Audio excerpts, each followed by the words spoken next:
Posljednji dan festivala otvorio je Enes Halilović svojim predavanjem Mit i književnost. Želeo sam da mladim ljudima u Užicu kažem o mitovima, kako traju, kako se presipaju, kako idu iz naroda u narod, kako mitovi zapravo jesu iz različitih naroda, iz različitih jezika, ali pripadaju svima. Istorija kulture je zapravo jedno stablo koje prati kao što biološki prati, kao što postoji biološko stablo čovečanstva, tako postoji i stablo kulture. Kulture su razgranate, treba sve da znaju mladi ljudi, treba da se upoznaju sa različitim narodima i kulturama, da vide kako je neophodno kroz postojanje videti šta neko drugi misli. Što više budete upoznavali druge ljude, shvatit ćete da su oni slični vama, zapravo da nisu različiti, da ono što mori ljude u Argentini ili u Nigeriji ili u Australiji, da to isto su i pitanja koja se potežu za vašim stolom u vašoj kući. Zar nije sada cena goriva tema u celom svetu? Zar nije pitanje ogreva tema u celom svetu? Zar nije pitanje sreće? Kako ću biti srećan? Zar nije to pitanje za svakog čoveka? Znači, ljudi i narodi treba da se bolje poznaju i to je na neki način bila poruka za ove mlade Užičane koji su me pažljivo slušali i ja se zahvaljujem na gostoprimstvu koje ovde imam. Moram da kažem da je danas bilo jako zanimljivo. Čuli smo neke jako interesantne stvari o mitovima povezani sa književnošću i baš mi je drago što sam prisustvovala ovde jer mislim da je bilo veoma poučno.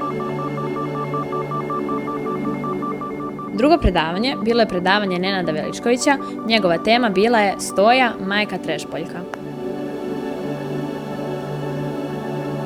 Bilo je to predavanje o potrebi da se u škole uvede seksualno obrazovanje i vaspitanje, nešto malo o razlozima zbog čega ga nema i ono što mi je najvažnije, poziv đacima da pitanjima, predlozima, imenovanjem tema osmisli jedan mogući sadržaj predmeta koji, rekli smo, neće doći u škole dok oni ne odu u penziju, ali za koji ipak ima smisla da barem kao prijedlog negdje postoji. Kakvi su tvoji utisci sa predavanjem? Predavanje mi se dopalo i dopada mi se ošta ideja o pokretanju nekakvih časova o seksualnosti.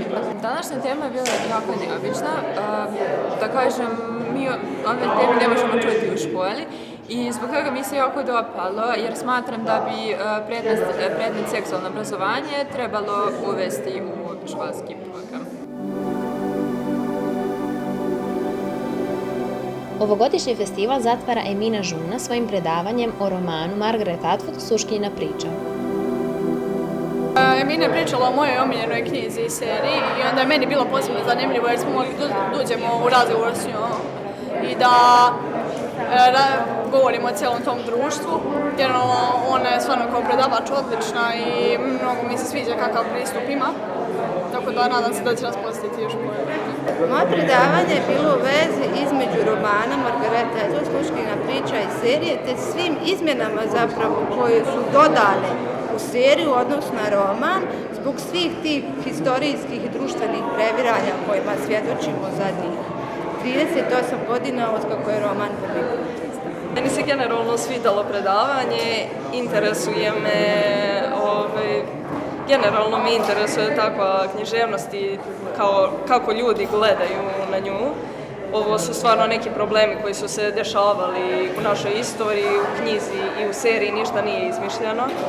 Tako da, bilo mi jako interesantno slušati s druge strane tuđe mišljenje.